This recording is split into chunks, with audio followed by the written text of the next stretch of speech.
یہ دیکھنا چاہیے کہ قرآن مجید جب نازل ہوا اور پھر قرآن مجید آپ کو معلوم ہے کہ قرآن ایک ساتھ نازل نہیں ہوا بلکہ 23 ایئرز میں 23 سال میں تھوڑا تھوڑا کر کے اللہ کے رسول صلی اللہ علیہ وسلم پر نازل ہوتا گیا، اور اللہ کے رسول صلی اللہ علیہ وسلم نے پریکٹیکلی اسے ایک سماج میں اسے امپلیمنٹ کیا. جس معاشرے میں آپ تھے، جس سوسائٹی میں آپ تھے، اس سوسائٹی میں آپ نے اسے امپلیمنٹ کیا. قرآن مجید پر عمل ہم اسی وقت سمجھ سکتے ہیں جب پوری قرآن مجید کی تاریخ کو، قرآن مجید کے احکامات کو ہم اپنے سامنے رکھیں تو ہمیں قرآنک جو مشن ہے وہ مشن ہماری سمجھ میں آئے گا. دیکھیے، امت مسلمہ کا بچہ بچہ، اس کا ہر فرد، اور اس کے مرد، اس کی عورتیں، اس کے جوان، اس کے بوڑھے، اس کے عالم، اس کے استاد، اور پھر اس کا ہر بندہ اسی کام کا پابند ہے کہ وہ قرآن مجید پر عمل ہو اور قرآن مجید کے پیغام کو ایگزیکیوٹ کرے. اس کے علاوہ اس کا اور کوئی کام نہیں ہے. اللہ کے رسول صلی اللہ علیہ وسلم آج سے تقریباً 1400 یا 1500 سال پہلے، جو بھی ہم دیکھتے ہیں نا، اللہ کے رسول صلی اللہ علیہ وسلم کو پیدا ہوئے، اس دنیا میں آئے، تقریباً 1400 سال سے زیادہ کا عرصہ گزر گیا. 1400 سال پہلے اللہ کے رسول صلی اللہ علیہ وسلم جب معاشرے میں اس قرآن کا وہ نازل ہو رہا تھا، اس وقت کی دنیا ایک عجیب و غریب دنیا تھی.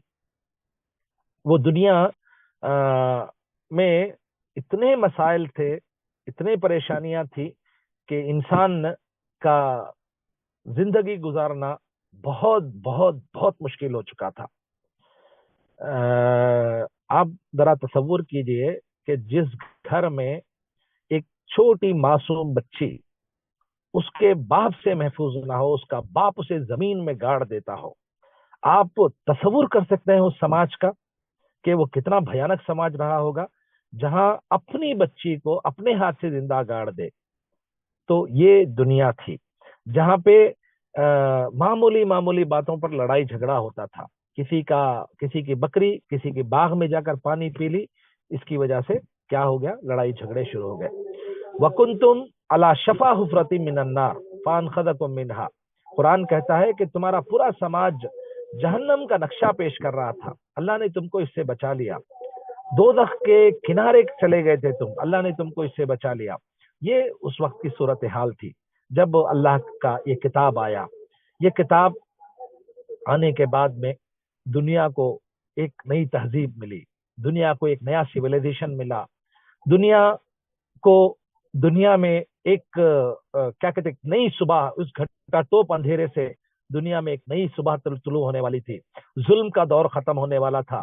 دنیا میں ایک امن کا پیغام دنیا کو دیا جا رہا تھا. دنیا میں جتنے مسائل ہیں ان سب مسائل کا ایک مکمل اور ایک کمپلیٹ سلوشن، سارے پرابلمز کا ایک کمپلیٹ سلوشن اللہ تعالیٰ دینے والا تھا. اسی لیے اس پورے مہینے کو جس میں یہ کتاب نازل ہوا، شہر عظیم اور شہر مبارک قرار دیا کہ یہ عظمت والا مہینہ ہے اور یہ عظیم مہینہ ہے، مبارک مہینہ ہے، برکت والا مہینہ ہے. اور پھر وہ رات، جس رات میں اس کتاب کو نازل کیا گیا، انا انزلناہ فی لیلۃ القدر.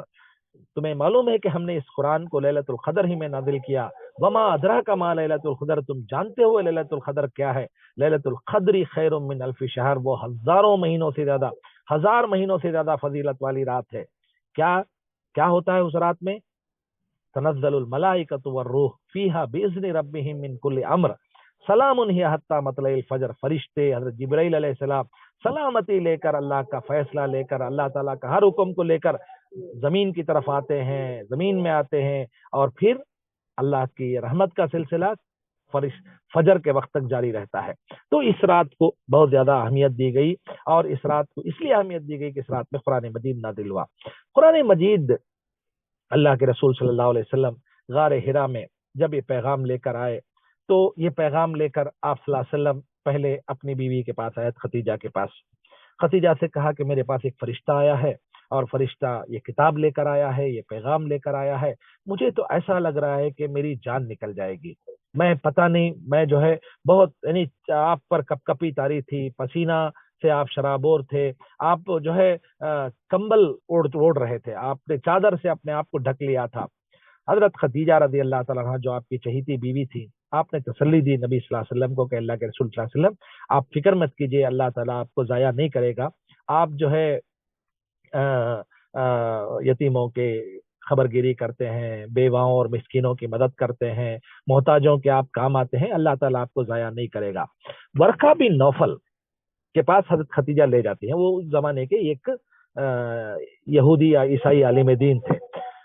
ان کے پاس لے جانے کے بعد حضرت حضور صلی اللہ علیہ وسلم کو وہ کہتے ہیں کہ یہ وہی فرشتہ ہے جو اس سے پہلے ابراہیم، موسیٰ اور عیسیٰ علیہ السلام کے پاس آتے تھے، لیکن تم اللہ کے پیغام کے امین بنائے گئے ہو، اب کیا ہوگا اے محمد صلی اللہ علیہ وسلم جب تمہاری قوم تجھ پر ٹوٹ پڑے گی، تجھے نکال دے گی۔ رسول اللہ صلی اللہ علیہ وسلم پریشان ہو جاتے ہیں کہ کیا یہ سب کچھ ہونے والا ہے؟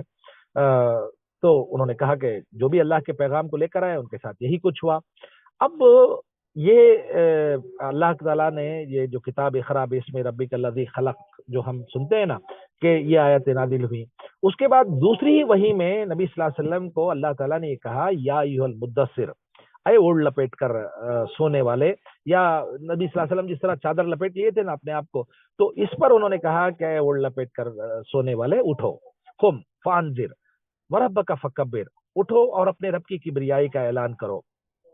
یہ وہ کام ہے جو نبی صلی اللہ علیہ وسلم کو دیا گیا کہ اب آپ کو غار میں نہیں رہنا ہے، اب آپ کو جو ہے اس کتاب کو لے کر صرف اس کی تلاوت اور اس کا حفظ نہیں کرنا ہے، بلکہ اس کتاب کو لے کر ایک سماج کی تعمیر کرنی ہے۔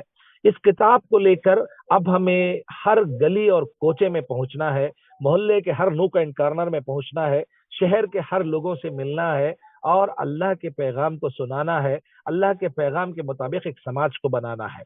اب اس کے نتیجے میں اللہ کے رسول صلی اللہ علیہ وسلم پر جو لوگ سب سے پہلے ایمان لائے اس میں آپ کی بیوی حضرت خدیجہ رضی اللہ تعالیٰ عنہ تھی، آپ کے دوست سیدنا ابو بکر صدیق رضی اللہ تعالیٰ عنہ تھے، پھر اس کے بعد آپ کے غلام تھے ایک حضرت زید بن حارثہ، وہ ایمان لے آئے، اور پھر حضرت علی رضی اللہ تعالیٰ عنہ جو آپ کے چچاداد بھائی تھے وہ ایمان لائے۔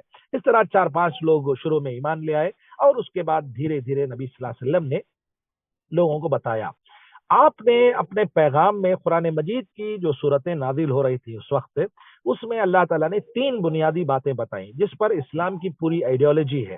وہ 3 باتیں کیا تھیں؟ دیکھو، اس کائنات کا ایک خدا ہے، وہی ہے اللہ جو تمہارا پیدا کرنے والا بھی ہے، پرورش کرنے والا بھی ہے، پالنے پوسنے والا بھی ہے، سارے اختیارات اسی کے ہاتھ میں ہیں۔ وہ تنہا مالک ہے، خالق ہے، حاکم ہے، وہ جو چاہتا ہے وہ کرتا ہے، اور اس کی قدرت زمین اور آسمان میں جتنی چیزیں ہیں ان سب کا وہ اکیلا اونر ہے۔ للہ ما فی السماوات و ما فی الارض، زمین اور آسمان کی جتنی چیزیں ہیں ان سب کا وہی پیدا کرنے والا بھی ہے، پرورش کرنے والا بھی ہے، وہی اکیلا اس کا اونر بھی ہے، اور وہی ہے جو دن میں سے رات کو لے آتا ہے، رات میں سے دن کو لے آتا ہے، عزت بھی وہی دیتا ہے، ذلیل بھی وہی کرتا ہے، ملک وہی دیتا ہے، ملک وہی چھینتا ہے۔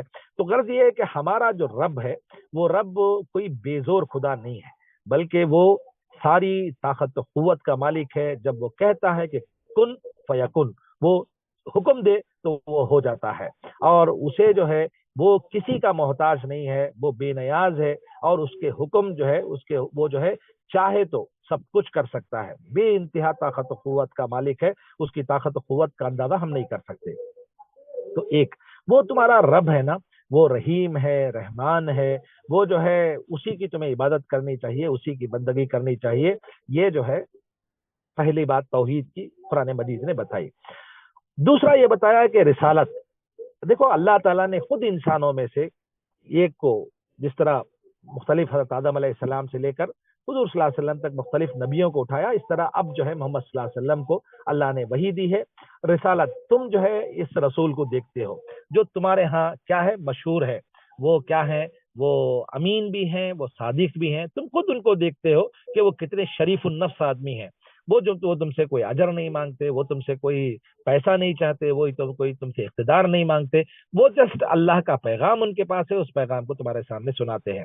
لہذا تمہارے لیے کوئی اور راستہ نہیں ہے کہ تم اس نبی کی بات کو مان لو۔ اگر مانو گے ان کے بتائے ہوئے طریقے پر زندگی گزارو گے تو تمہاری زندگی کامیاب ہو جائے گی. اگر تم نے ان کی بات کو نہیں مانا تو تمہاری زندگی یہاں تک ختم.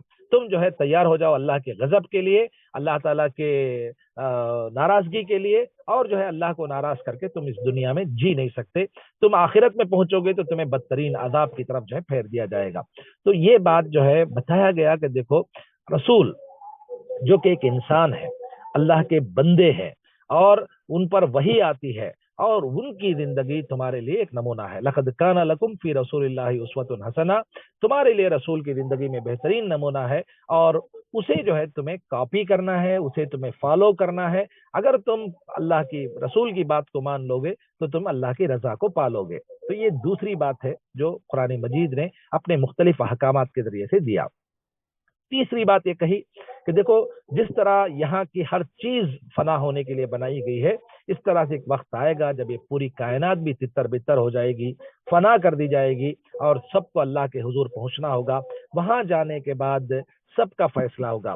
فاما من ثقلت موازینہ فہو فی عیشۃ راضیہ, جس کے پلڑے بھاری ہوں گے وہ دل پسند عیش میں ہوگا. واما من خفت موازینہ فامہ ہاویہ, جس کے پلڑے ہلکے ہوں گے وہ اس کی جائے قرار ایک گڑا ہوگا, نارون حامیہ, وہ جو ہے آگ سے بھرا ہوا گڑا ہوگا. فمن یعمل مثقال ذرۃ خیرا یرا ومن یعمل مثقال ذرۃ شرا یرا, جس نے ذرا برابر نیکی کی ہے وہ بھی کل اسے دیکھے گا, جس نے ذرا برابر برائی کی ہے وہ بھی اسے دیکھے گا. تو وہ ڈے آف ججمنٹ, وہ آخرت کا دن, وہ ہر حال میں آنا ہے. وہاں سب کو پہنچنا ہے اور پہنچ کر اللہ کے ہاں حساب دینا ہے, اور کوئی بچ نہیں سکتا اس دن. اور اس دن کے آنے کے بعد جو ہے انسانوں کو دوزخ یا جنت, یہ دو میں سے ایک جگہ بھیجا جائے گا. یہ تینوں باتیں جو ہے ریپیٹڈلی قرآن مجید نے بتایا اور کہا کہ دیکھو ان تین بنیادوں پر تمہیں ایک اللہ کو ماننا ہے, رسول کی بات کو ماننا ہے, اور آخرت کو بنیاد بنا کر زندگی گزارنا ہے. اب اس کے بعد قرآن مجید نے ایک پورا ان تین بنیادی باتوں کو بتانے کے بعد میں پورا ایک سسٹم, پورا ایک نظام اللہ تعالیٰ نے دیا. سب سے پہلے کیا نظام دیا؟ فرد کی اصلاح کے لیے بہترین قسم کے افراد کو اسلام نے تیار کیا. قرآن مجید نے انسان کے اندر جو اعلیٰ اخلاق ہونے چاہیے وہ سب بتائے, گنوائے. وَاعْبُدُوا, تم اللہ کی بندگی کرو گے, وَلَا تُشْرِكُوا, اس کے ساتھ کسی کو شریک نہیں ٹھہراؤ گے, اور تم جو ہے وَقُولُوا لِلنَّاسِ حُسْنًا, لوگوں سے بھلی بات کرو گے, تم جو ہے وَبِالْوَالِدَيْنِ احسانا, والدین کے ساتھ حسن سلوک کرو گے, وَآتِي ذَا الْقُرْبَى حَقَّهُ, تم رشتہ داروں کا خیال رکھو گے, تمہارے مالوں میں جو ہے کیا ہے مسکینوں کا اور یتیموں کا حق ہوگا. اس طرح سے قرآن مجید نے بے شمار نصیحتیں کی جس میں جو ہے سارے اچھے اوصاف کو کہ بتایا گیا کہ تمہیں پاکیزہ رہنا ہوگا, پاکیزگی آدھا ایمان ہے, تمہارے کپڑے بھی اچھے ہوں, تمہارا دل بھی اچھا ہو, تمہاری آنکھیں پاکیزہ ہوں, تمہارا کان اچھا ہو, تمہاری زبان جو ہے بولے تو صحیح سچ بولے. تو اس طریقے سے قرآن مجید نے بہترین قسم کے انسانوں کو تیار کیا. قرآن کہتا ہے نا لقد خلقنا الانسان فی احسن تقویم. دیکھتے ہی دیکھتے قرآن مجید کو جو لوگ سن رہے تھے, اس سرزمین سے انسانی تاریخ کا کیا کہتے ہیں, انسانی تاریخ کے وہ عظیم الشان نمونے تیار ہوئے جسے قیامت تک کے انسانوں کے لیے جو نمونے ہیں, جو ستارے ہیں, حضرت ابوبکر جیسے لوگ, حضرت عمر جیسے لوگ, حضرت عثمان جیسے لوگ, حضرت سلمان فارسی جیسے لوگ, حضرت علی جیسے لوگ, حضرت مصعب بن عمیر جیسے لوگ, حضرت خالد بن ولید جیسے لوگ, بے شمار صحابہ کرام, ایسے لوگ آپ دنیا میں کبھی نہیں دیکھ سکتے. اتنے پیارے لوگ تھے, اتنے عظیم لوگ تھے یہ کہ انہوں نے اپنی زندگی سے ایک کیا کہتے ہیں چاند کی طرح, ستاروں کی طرح روشن ہو کر انہوں نے بتایا کہ انسان ایسا ہوتا ہے, اللہ کی بندگی ایسے کی جاتی ہے, زندگی ایسے جیا جاتا ہے. یہ جو ہے انہوں نے بتایا. تو یہ کام تو یہ تھا. پھر اس کے بعد دیکھتے ہی دیکھتے عرب کی گلی کوچوں میں اسلام کی دعوت گونجنے لگی اور لوگوں نے جو ہے اس کی مخالفتیں شروع کرنا شروع کر دی. کیوں مخالفت کر رہے تھے؟ لوگوں کو سمجھ میں آ رہا تھا کہ اب جو ہے ہماری چودراہٹ ختم ہو رہی ہے. اب جو ہے جو لوگ ہمیشہ ایسا ہوتا ہے کہ جو لوگ کیا کہتے ہیں برائیوں کے دل دادا ہیں یا ظلم و ستم کے جو لوگ انسانوں پر ناحق ظلم و ستم کرنا چاہتے ہیں وہ ہمیشہ حق کی مخالفت کرتے ہیں. اسلام قرآن مجید کی جو آیتیں نازل ہو رہی تھی ان آیتوں کو اگر آپ دیکھیں اسلام چاہتا کیا تھا. اسلام نے کہا انسان کو اس کا مقام ملنا چاہیے. دیکھو انسانوں کو خریدا جاتا تھا, انسانوں کو بیچا جاتا تھا. جس زمانے میں نبی صلی اللہ علیہ وسلم آئے تھے انسانوں کی کوئی قدر و قیمت نہیں تھی. نہیں, اسلام نے کہا وَلَقَدْ كَرَّمْنَا بَنِي آدم, ہم نے انسان کو اکرام کا ایک مقام دیا ہے. قرآن مجید نے کہا یہ ایک انسان کو کسی نے مار دیا تو اس نے پوری انسانیت کو مار دی. یہ ایک انسان کو کسی نے زندگی دی اس نے گویا پورے انسانی سماج کو زندگی دیا. یہ گویا قرآن مجید نے بہت واضح انداز میں کہا کہ تمہیں جو ہے انسانوں کے ساتھ اچھا معاملہ کرنا ہے.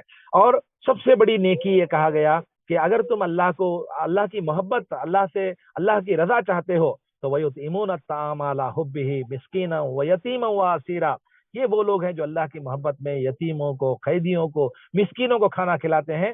کیوں؟ انما نطعمکم لوجہ اللہ, اللہ کی رضا اس سے مل جائے. ہم اس لیے کھلاتے ہیں کہ اللہ کی رضا اس سے مل جائے. ہم جو ہے اس کے ذریعے سے کوئی کیا نہیں چاہتے, جزا یا شکر یا تھینکس ہم نہیں چاہتے, ہم جو ہے اللہ کے لیے کرنا چاہتے ہیں. تو یہ تصور قرآن مجید نے دیا کہ دیکھو انسانوں کی مدد کرنا سیکھو. کوئی آدمی تمہارے ہوتے ہوئے بھوکا نہ رہے. ارائیت الذی یکذب بالدین فذلک الذی یدعو الیتیم, اے نبی صلی اللہ علیہ وسلم آپ نے اس شخص کو دیکھا جو روز جزا کو جھٹلاتا ہے. کون ہے وہ آدمی؟ یہی ہے یدعو الیتیم, جو یتیم کو دھکے دیتا ہے, اسے جو ہے ٹارچر کرتا ہے یا اسے جو ہے اس کے ساتھ برا سلوک کرتا ہے. اور ولا یحض علی طعام المسکین, اور جو مسکین کی کھانا کھلانے پر جو ہے نہیں اکساتا. تو ان سب چیزوں کو قرآن مجید نے پسند نہیں کیا. اسلام نے کہا کہ تمہیں جو ہے فک رقبہ او اطعام فی یوم ذی مسغبہ یتیما ذا مخربہ او کان ذا متربہ او مسکینا ذا متربہ ثم کان من الذین آمنوا وتواصوا بالصبر وتواصوا بالمرحمہ اولئک اصحاب المیمنہ. یہ سورہ بلد کی جو آیت ہے نا, قرآن نے کہا وہ راستہ جو جنت کا راستہ ہے دشوار گزار گھاٹی ہے. اگر اس راستے پر تم چلنا چاہتے ہو تو لوگوں کو گردنوں کو چھڑانا, فاقہ کے دن جو ہے مسکین کو کھانا کھلانا, اور جو ہے یتیموں کے ساتھ جو ہے اچھا سلوک کرنا, اور پھر اس کے ساتھ آدمی ایمان لائے اور نیک عمل کرے اور صبر کرے اور رحم کرے, تو قرآن نے کہا یہ اصحاب المیمنہ ہے, یہ لوگ ہیں جو جنت جانے والے لوگ ہیں. تو اس طریقے سے مکے کی گلیوں میں یہ صدا دی گئی کہ انسانوں کے ساتھ جو ہے بہترین سلوک کیا جائے. لیکن اس کے نتیجے میں مسلمانوں کو بہت ٹارچر کیا گیا, بہت ستایا گیا. کبھی ان کا بائیکاٹ کیا گیا, کبھی انہیں جو ہے ان پر پتھر برسایا گیا, کبھی کیچڑ پھینکا گیا. خود رسول اکرم صلی اللہ علیہ وسلم کے ساتھ بڑا برا سلوک کیا. حضرت خباب ایک مرتبہ آتے ہیں رسول اللہ کے پاس اور آ کر کہتے ہیں اللہ کے رسول صلی اللہ علیہ وسلم کیا آپ ہمارے لیے اللہ سے دعا نہیں کریں گے؟ حضرت خباب کے بارے میں آتا ہے کہ ان کو انگاروں پہ لٹا دیا جاتا تھا, انگاروں پہ سلا دیا جاتا تھا, اور ان کے پیٹ میں ایک بھاری پتھر رکھ دیا جاتا تھا تاکہ وہ ہل نہ سکے. حضرت خباب کہتے ہیں کہ میرے جسم سے خون اور پیپ نکل کر اس آگ کو بجھا دیتی تھی, اتنی تکلیف دی جاتی تھی. حضرت خباب نبی صلی اللہ علیہ وسلم سے جب شکایت کی تو نبی صلی اللہ علیہ وسلم نے فرمایا خباب تم سے پہلے لوگوں پر اور زیادہ تکلیف آئی, اور زیادہ پریشانیاں آئیں. کئی لوگ ایسے تھے جن کے جسم کو لوہے کی کنگھیوں سے کھروچ دیا گیا, کئی لوگ ایسے تھے جن کو زمین میں زندہ گاڑ دیا گیا, کئی لوگ ایسے تھے جن کے جسم کو آرے سے بیچ میں کاٹ دیا گیا. لیکن خباب ایک وقت آئے گا جب ثنا سے لے کر حضر موت تک اکیلے عورت جائے گی, تنہا جائے گی, اور دنیا میں امن و امان قائم ہوگا, خوشحالی ہوگی. اور یہی پیغام لے کر نبی صلی اللہ علیہ وسلم آگے بڑھتے گئے. حاضرین اکرام, میں بتانا یہ چاہ رہا ہوں کہ قرآن مجید نے جس پیغام کو لے کر آیا, اس پیغام میں یہ سب تکلیفیں آئیں گی, پریشانیاں آئیں گی. امت مسلمہ اگر یہ چاہتی ہے کہ اسے جو ہے صرف سبحان اللہ کہنے پر, الحمدللہ کہنے پر, یا نماز پڑھ لینے پر, تراویح پڑھ لینے پر, یا تہجد پڑھ لینے پر جنت مل جائے گا, تو یہ اس کی غلط فہمی ہے. قرآن مجید کہتا ہے کہ قرآن جو راستہ بتاتا ہے جنت کو جانے کا, یا صحابہ اکرام نے جو راستہ بتایا جنت جانے کا, وہ راستہ ایک انتھک محنت, کوشش اور جدوجہد کے بعد جاتا ہے, جہاں پہ انسان نہ صرف اپنی پرواہ کرے, اپنے آپ کی اصلاح کرے, بلکہ وہ ایک سماج کی اصلاح کے لیے آگے بڑھے, اور سماج کے جو مسائل ہیں ان مسائل کو حل کرنے کے لیے وہ آگے آئے. جب اسلام آیا تو اسلام نے کہا اب اس کے بعد کسی بچی کے ساتھ ناانصافی نہیں ہوگی, کوئی بچی اب جو ہے قتل نہیں کی جائے گی.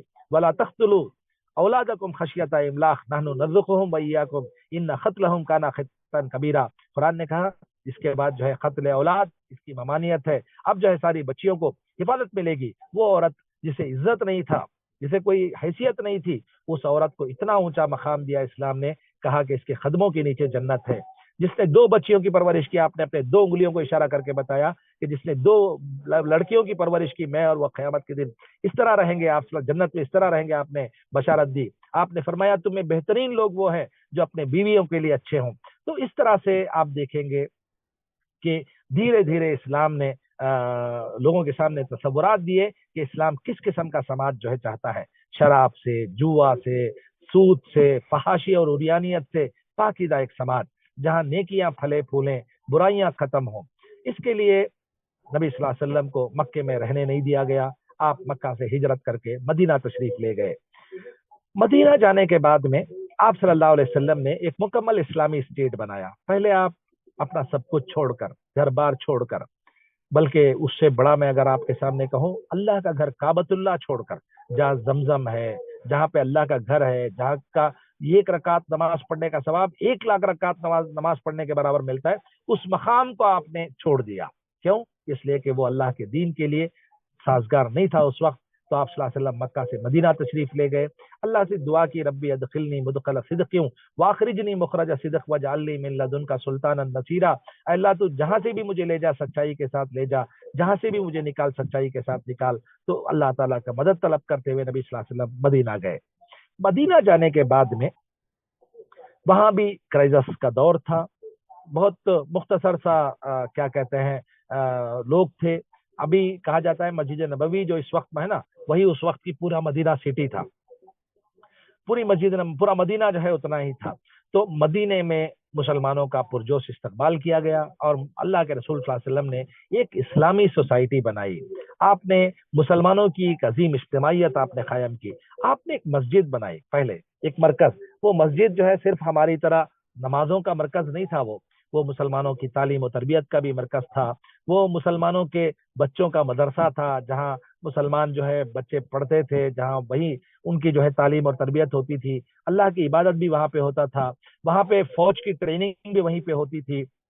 وہ ان کا کورٹ بھی تھا جہاں پر ان کے کیا کہتے ہیں جو معاملات ہیں ان معاملات کے فیصلے ہوتے تھے۔ وہاں لائبریری بھی تھی، وہاں بینک بھی ان کا وہی تھا جہاں پہ بیت المال ہوا کرتا تھا، جہاں لوگ جو ہے پیسہ جمع کرتے تھے، جہاں سے غربا اور مساکین کی مدد کی جاتی تھی۔ وہاں وہ جو ہے ایک پارلیمنٹ اور اسمبلی بھی تھا جہاں پر وہاں کے عوام لوگوں کے فیصلے ہوتے تھے، جہاں پہ قانون سازی ہوتی تھی، جوڈیشری کا جو ہے یا جو ہے وہاں پہ پالیسی میکنگ باڈی بھی وہی تھا۔ تو اس طریقے سے مسجد جو ہے ایک ملٹی ایکٹیویٹیز کا ایک مرکز تھا مسلمانوں کا، ہمیشہ ان سے جو ہے وابستگی رہتی تھی مسلمانوں کی۔ اور پھر اللہ کے رسول صلی اللہ علیہ وسلم نے وہاں سے ایک اسلامی معاشرہ آپ نے بنایا۔ وہ معاشرہ اتنا پیارا معاشرہ تھا، اتنا کیا کہتے ہیں خوبصورت معاشرہ تھا، اگر میں اسے ایک لفظ میں بتاؤں تو وہ زمین میں جنت، زمین میں جنت، جہاں پہ ہر انسان ایک دوسرے کا خیر خواہ، ایک دوسرے کا مددگار، کرائم سے پاک، اور جو ہے کیا کہتے ہیں جہاں پہ آپ دیکھتے نا ہر وقت السلام علیکم ورحمۃ اللہ وبرکاتہ، جہاں پہ لوگ جو ہے صرف اللہ کی رحمتیں، برکتوں کی، سلامتی کی دعا مانگی جاتی، جہاں پہ اگر کسی کو چھینک بھی آ جائے نا تو یرحمک اللہ، اے اللہ تو اس پر رحم کرما۔ لوگ تڑپ اٹھتے تھے، ایک جسم کی طرح سے تھے، وہ خود بھوکے رہتے تھے، دوسروں کو کھانا کھلاتے تھے، خود پیاسے رہتے تھے، دوسروں کو پانی پلاتے تھے۔ ایک عجیب و غریب معاشرہ تھا وہ، جس معاشرے میں ہر آدمی چاہتا تھا کہ اس معاشرے میں جو ہے ہم بھی اس معاشرے کا حصہ بن جائے، جہاں کالے گورے کی تفریق نہیں تھی، جہاں امیر غریب کا فرق نہیں تھا، جہاں پہ سب ایک دوسرے کے لیے اپنا جان نچھاور کرنے کے لیے تیار تھے۔ ایک پیسفل معاشرہ، ایک بہت پرسکون معاشرہ یہ نبی کریم صلی اللہ علیہ وسلم نے بنایا، اور یہ سفر جاری رہا تقریباً 23 سال۔ رمضان ہی کا مہینہ تھا، نبی کریم صلی اللہ علیہ وسلم اپنے 300 لوگوں کو لے کر اللہ کے رسول صلی اللہ علیہ وسلم نے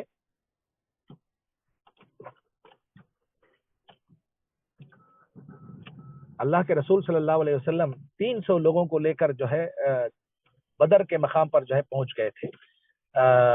بدر کا جو مقام تھا وہ مقام بڑا اس کا مقام تھا جنگ، رمضان 2 سن ہجری تھا، اسی سال رمضان کے روزے فرض ہوئے تھے، لیکن اللہ کے رسول صلی اللہ علیہ وسلم نے صحابہ کرام سے کہا کہ اب روزہ نہیں رکھنا ہے، روزہ چھوڑ دینا ہے، روزہ قضا کر لیں گے ہم بعد میں، ابھی جانا ہے اور جا کر اللہ کے دین کی حفاظت کرنی ہے۔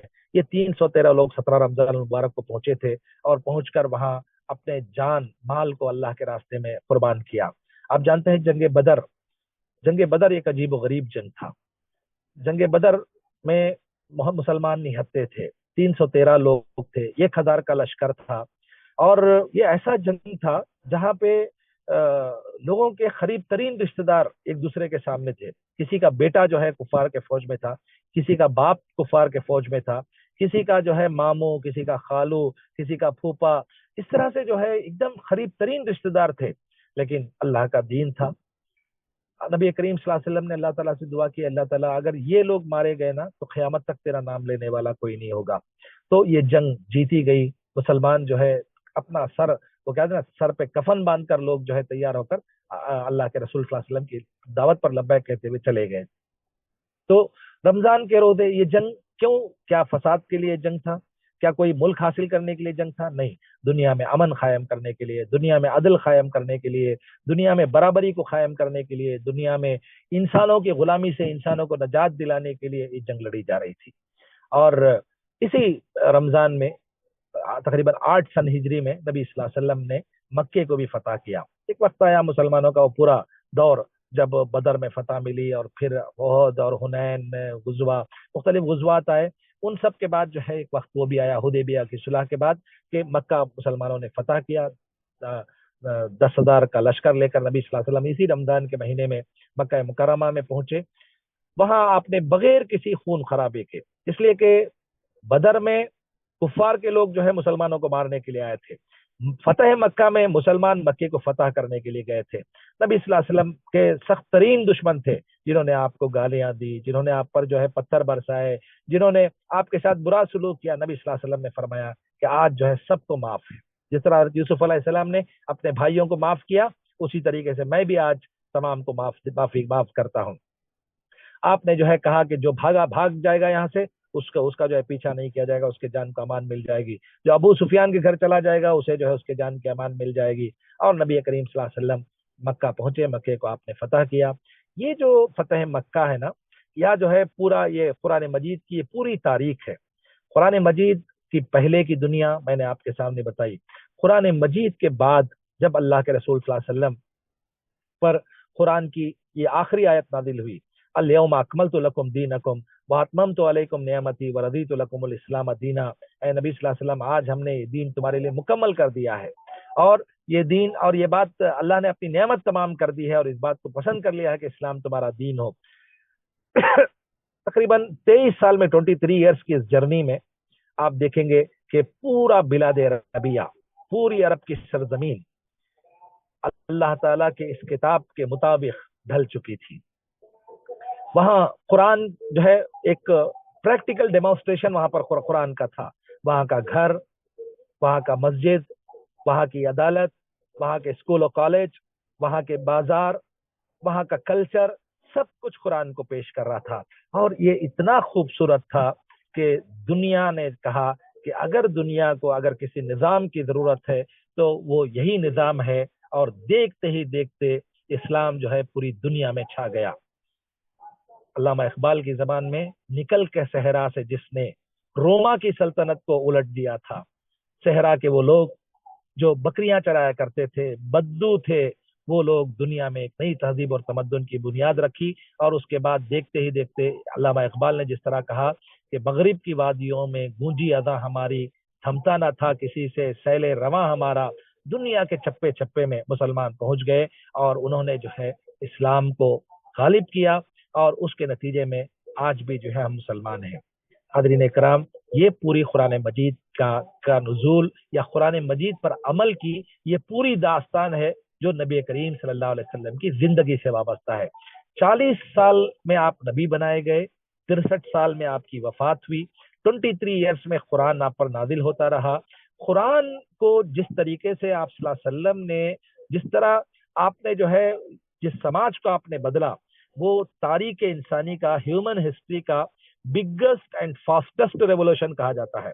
سب سے تاریخی انقلاب اور سب سے تیز ترین انقلاب۔ آخری بات جسے کہہ کر آج ہماری بات ختم کرنی ہے وہ یہ کہ رمضان ہمارے پاس بھی آ رہا ہے، آیا ہے اور ختم بھی ہو گیا ہے۔ آج آخری رات، شاید آخری رات ہے رمضان کی۔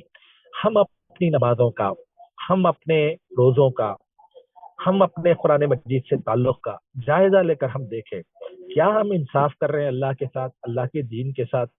کیا یہ وہی راستہ ہے؟ آج کیا دنیا میں بچیوں کا قتل نہیں ہو رہا ہے؟ ماؤں کے پیٹوں میں بچیوں کو مار دیا جا رہا ہے۔ دلی کی سڑکیں آج ہماری بہنوں کے لیے محفوظ نہیں ہے۔ یہ اس وقت کی صورتحال ہے۔ امبانی اور اڈانی جیسے لوگ ملک کو جو ہے لوٹ رہے ہیں۔ آج بھی غریب غریب ہوتا جا رہا ہے، امیر اور زیادہ امیر ہو رہا ہے۔ اس دیش کے اندر ہنگر انڈیکس میں، بھکمری میں ہمارا دیش دنیا کے بہت سارے بنگلہ دیش اور پاکستان سے بھی پیچھے ہے۔ کیا یہ سب چیزیں مجھے اور آپ کو یہ یاد نہیں دلاتی کہ ہم اس ملک میں اسلام کا پیغام لے کر پہنچے؟ دنیا میں ہو کیا رہا ہے؟ اور ان حالات کو دیکھ کر میں اگر اپنے اے سی کی مسجدوں میں، ہم اپنے نماز روزوں میں، ہم اپنے بریانی اور شیروانی میں مست رہیں تو ہم دنیا کو کیا دیں گے؟ ہمیں جو ہے دنیا کے سامنے ہمیں جو ہے اس بات کی کوشش کرنا ہے کہ دنیا کے سامنے ہم اپنے پیغام کو پیش کریں اور ہم ایک نئے عزم اور حوصلے کے ساتھ، نئی ہمت کے ساتھ۔ دیکھیے شیطان کی طاقتیں ہمیشہ کمزور ہیں۔ قرآن کہتا ہے یریدون لیطفئوا نور اللہ بافواہہم واللہ متم نورہ ولو کرہ المشرکون۔ یہ اپنی منہ کی پھوکوں سے اللہ کے نور کو بجھانا چاہتے ہیں۔ آپ کے ساتھ اللہ ہے، اب وہ چاہے تو ابابیل کو بھیج کر وہ جو ہے پورے فوج کو جو ہے تباہ کر دے سکتا ہے۔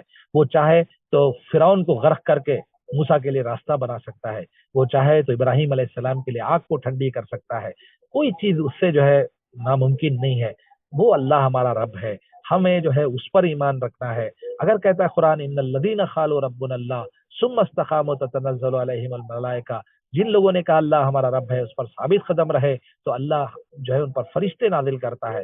وہ آ کے کہتے ہیں فرشتے نحن اولیاؤکم فی الحیات الدنیا وفی الآخرہ، ہم تمہارے ولی ہیں دنیا میں بھی اور آخرت میں بھی۔ تو اگر ہم اللہ تعالیٰ کے ساتھ اس طرح کا قرب حاصل کریں گے تو ہم قرآن مجید کے مطابق اپنی زندگی کو ڈھالیں گے تو ہم بدل سکتے ہیں۔ 3 باتیں ہیں جس کا مجھے اور آپ کو اہتمام کرنا چاہیے۔ یہ کہ ہم اپنی زندگی کو بنائیں، قرآن مجید کے مطابق ہم اپنی زندگی کو ڈھالنا ہے۔ ایک مثالی شخصیت اپنے آپ کی بنانی ہے ہمیں۔ آپ ایک باپ ہیں تو اچھے باپ بنیے، آپ ایک ماں ہیں تو اچھی ماں بنیے، آپ ایک بہن ہے تو اچھی بہن بنیے، آپ ایک بھائی ہیں تو ایک اچھا بھائی بنیے، آپ ایک دوست ہیں تو ایک اچھے دوست بنیے، آپ ایک پڑوسی ہیں تو ایک اچھے پڑوسی بنیے، آپ ایک تاجر ہیں تو ایک اچھے تاجر بنیے، آپ ایک اسٹوڈنٹ ہیں تو ایک اچھے اسٹوڈنٹ بنیے۔ ہمیں جو ہے سب سے پہلے آج دنیا ابو بکر اور عمر جیسے لوگوں کو ڈھونڈ رہی ہے اور ہمیں جو ہے ابو بکر اور عمر بن کے دکھانا ہے۔ یہ پہلا کام ہے۔ دوسرا کام ہمارا یہ ہے کہ ہمارے صفوں کے اندر اتحاد، اتفاق، اجتماعیت ہمارے اندر پیدا کرنا ہے، محبت، اخوت، بھائی چارہ، مل جل ایک جسد واحد کی طرح ہے، ایک جسم کی طرح ہے۔ ہمارا پیر میں کانٹا چبھے تو پورا جسم محسوس کرتا ہے، اس طرح ہمارا کوئی شخص اگر ہم سے دور ہو جائے تو ہم اسے برداشت نہ کریں۔ جس طرح ہم نماز پڑھتے ہیں صف بستہ ہو کر، منظم ہو کر، اس طرح ہمارے دل بھی جڑ جائیں، ہماری صفوں کے اندر جو ہے کسی قسم کا درار نہ ہو، تو ہم اجتماعیت سے وابستہ رہیں۔ کوئی بھی جماعت، جماعت اسلامی ایک جماعت ہے، جماعت کے ساتھ مل کر کام کرنا چاہیے۔ تو جماعت اسلامی کے باہر بھی جو لوگ ہیں، امت کے اندر ہمیں یہ میسیج عام کرنا ہے کہ کوئی بھی جماعت کے ساتھ ملیں، آپ کام کریں۔ جماعت اسلامی ایک جماعت ہے جو اقامت دین کا کام کر رہی ہے، آپ آئیں تو ہمارے ساتھ آئیں، ورنہ جہاں بھی رہیں، محلے کی جماعت ہے یا جو ہے آپ جو بھی جماعتوں کے ساتھ آپ رہتے ہیں ان کے ساتھ ملیں اور مل کر کام کریں۔ جماعت کے بغیر اگر آپ رہیں گے تو شیطان آپ کو نوالا بنا لے گا، اور شیطان بہت آسانی کے ساتھ اس شخص پر حملہ کرتا ہے جو جماعت کے بغیر زندگی گزارے۔ اسلام ہمیں ایک لمحے کے لیے بھی اس بات کی اجازت نہیں دیتا کہ ہم جماعت کے بغیر زندگی گزاریں، تو جماعت کے ساتھ ہمیں وابستہ رہنا ہے۔ دوسری بات، تیسری بات یہ ہے کہ ہمیں جو کچھ، دیکھیے ہمارا وجود خیر کا ذریعہ بنے اور ہم شر کو ختم کرنے کے لیے ہم ہر ممکن کوشش کریں۔ لوگوں سے مسکرا کے ملنا بھی صدقہ ہے، لوگوں کو نیکی کی بات بتانا بھی صدقہ ہے، لوگوں کے کام آنا، تعلیم کا انتظام کرنا، کپڑوں کا انتظام کرنا، کھانے کا انتظام کرنا، علاج اور معالجے کا انتظام کرنا، شراب کو ختم کرنا، فحاشی کو ختم کرنا، جوا کو ختم کرنا، اور جو ظلم و ستم کے خلاف آواز اٹھانا، یہ سب نیکی کا کام ہے۔ تو ان سب کاموں کو ہمیں اجتماعی طور پر کرنا ہے، انفرادی طور پر نہیں۔ انفرادی طور پر تو کریں گے، اس سے جو ہے کوئی اثر ہونے والا نہیں ہے۔ ہم سب ملیں گے، ہمارے محلے کو اس طرح بنائیں گے، ہمارے شہر کو اس طرح بنائیں گے، تو انشاءاللہ ہماری زندگی کامیاب ہو سکتی ہے۔ اللہ کے سامنے ہم جا کر یہ جواب دے سکتے ہیں کہ اللہ تو نے جو زندگی دی، اس زندگی کو ہم نے استعمال میں لایا۔ ورنہ اگر یہ سب چیزیں، ہماری نمازیں اور روزے، یہ 1 مہینہ جو تربیت ہمیں ملا ہے، اگر آپ 30 دن بھوکے رہ کر بھی، بھوکوں کا اگر ہمیں احساس نہ ہو، 30 دن جاگ کر بھی ہم دنیا کی بے چینی اور اضطراب کا اندازہ نہ کر سکیں اور دنیا کو اسلام کا حیات بخش پیغام نہ دے سکے، تو میں سمجھتا ہوں کہ ہمارا جاگنا اور ہمارا بھوکے رہنا کوئی خاص جو ہے فائدہ دینے والا نہیں ہے۔ اللہ تعالیٰ سے دعا ہے کہ اللہ تعالیٰ مجھے اور آپ کو اس بات کی توفیق عنایت فرمائے کہ رمضان میں جو کچھ ہم نے سیکھا ہے اس سے ہم باقی 11 مہینے ہم جو ہے اسے اپنی زندگی میں باقی رکھیں، اپنی زندگی میں اس پر عمل کریں۔ اللہ تعالیٰ ہمارا حامی و ناصر ہو، زندگی کے ہر لمحے میں اللہ تعالیٰ ہماری مدد فرمائے، اور ملک کے جو حالات ہیں اس وقت، دنیا کے جو حالات ہیں، ان حالات میں خصوصیت کے ساتھ اللہ تعالیٰ انسانیت پر رحم کا اور کرم کا معاملہ فرمائے، اور ہمیں اس بات کی توفیق دے کہ ہم اپنی ذمہ داریوں کو سنبھال کر ایک مجاہدانہ کردار ہم ادا کریں۔ اللہ تعالیٰ اس کے ذریعے سے اپنی رضا اور خوشنودی کا پروانہ ہمیں نصیب کرے، اور دنیا میں بھی ہمیں اپنے دامن عافیت میں رکھے، رحمت کے سائے میں رکھے، اور آخرت میں بھی اپنی نعمت بری جنتوں میں جگہ عطا فرمائے۔ وآخر دعوانا الحمدللہ رب العالمین۔ جزاک اللہ خیر مولانا، بہت بہت شکریہ، آپ نے سفر میں ہونے کے بعد بھی اپنے وقت نکالا ہے، بہت بہت شکریہ۔